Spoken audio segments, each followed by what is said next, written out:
The Gemara in Maseches Tanit introduces the idea of Veten Tal Umatar Livracha, and the Mishnah says, "Beveis b'mar Cheshvan sho'olin es hageshamim." That on the Begimel b'mar Cheshvan sho'olin es hageshamim. That on the third day of Cheshvan we begin to say Veten Tal Umatar Livracha. Rabbi Gamliel Omer b'Shiva Bo. Rabbi Gamliel says it's the seventh. Tesvav Yom Achar Achag, which is 15 days after the end of Sukkot. Kadeshi Agia Acharon Shab Yisrael L'Nahar Paras, so that the last of the Jews could reach the Euphrates River on the way back from Aliyah L'Regel. The idea is that really the rainy season, the time of year that we want rain to come, has begun already at Sukkot time, but we don't want rain to fall on Sukkot because that would interfere with the holiday, and we don't want rain to fall while Jews are traveling back home. So we delay the beginning of the Veten Tal Umatar Livracha until all the Jews have returned to their homes, which is 2 weeks after Sukkot, which is on the seventh day of Cheshvan. The Gemara introduces Rabbi Lazar, who says Halacha Rabbi Gamliel, who paskins like Rabbi Gamliel, that it's the seventh of Cheshvan. Tanya, the Gemara introduces a brisa, Chananya Omer Uvagola Ad Shishim B'Tkufa. Rabbi Chananya says that in the exile in Bavel we wait longer than Zayin Cheshvan. We wait until the 60th day of the fall season, 60 days after the fall equinox. Amar Rav Huna Bar Chia Amar Shmuel Halacha Kechananya.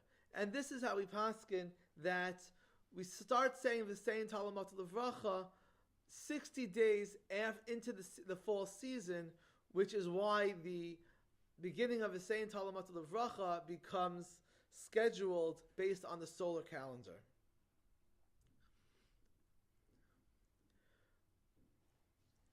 Rashi explains the reason for this discrepancy. Begola shishim yom, ubegola ein sholim ad shishim b'tkufa lefishu makom namuch, because the altitude was lower.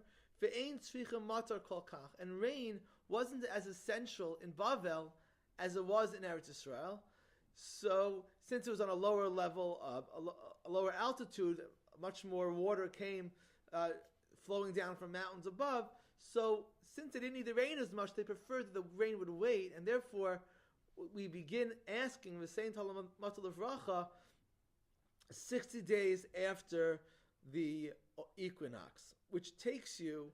The equinox is basically calculated by first determining how long the solar year is. So the halacha assumes that based on the calculations of Shmuel, which is also parallel to the Julian calendar, that the solar year is 365 and 1/4 days long. He's actually a little bit off, and we now consider it to be close a little bit less, 365.2422, which is about 11 minutes less per year, which sounds like a small amount, but over time, of course, makes a larger impact. So what this means is that according to the modern calendar, the equinox occurs on the 22nd of September or the 23rd sometimes, and therefore 60 days later would bring you to November 21st. But if we follow Shmuel's calendar, which the halacha does follow, then the equinox is actually on October 7th, which brings 60 days later, brings you to December 5th for the beginning of V'sein Tal Umatar Livracha in Bavel, in exile, which we would begin at Mariv the night before, December 4th at night. And that's what we follow in the halacha, and therefore start to stay V'sein Tal Umatar Livracha on December 4th. Rashi adds that this is our practice as well. V'chein anu noagim, we, Rashi says, Rashi, who lived in France, says that this is our practice as well. Shekol minhagenu achar b'nei Bavel. Our minhagim always follow Bavel, because the Galus minhag was established in the first Galus, which is Bavel. The Rosh takes strong objection to this idea. Tama ani lama anu noagim kivnei gola baha. Why do we follow this practice here in Europe? Nihi dehashash shalanu bavli, even though we've adopted the Talmud Bavli, mikol makom, nevertheless, davar hataloy ba'aretz, in Bavel haisa metzulas mayim, v'lo trichon l'mayim, kol aratos trichon l'mayim b'mar cheshvan. I mean, we have the minhagim of Bavel, but this is not an issue of minhag to begin Veten Tal Umatar Livracha when the rain was needed in Bavel. They didn't need the rain, but we do. We need it earlier than the 60 days after the equinox, which is 2/3 into the autumn season. We need it earlier. We need it in Cheshvan, the beginning of the autumn.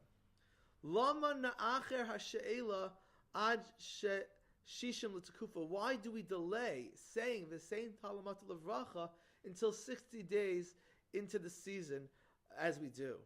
If we were going to follow one place for all Jews, okay, so we should all pray maybe for Israel. But here we're all praying based on the place that we're in, but we're following Bavel. Who cares?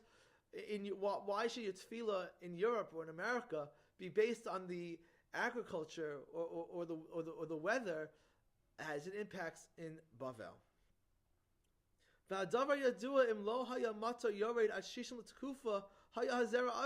Where we live, our entire crops would be lost if we would wait if the rain would actually not fall until we ask for it, which is until 60 days into the season. The lama lo naaseh k'mishnah seinu. Why don't we follow the minhag in the Mishnah, which is the minhag of Eretz Yisrael and is also relevant to where we are?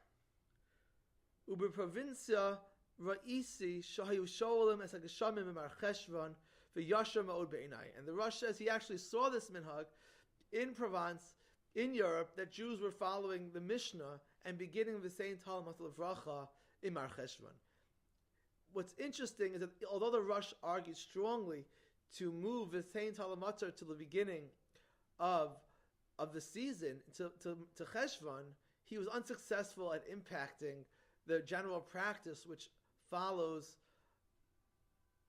Rashi and follows the Gemara and begins at December 4th. And this is very, very peculiar why this is indeed the case.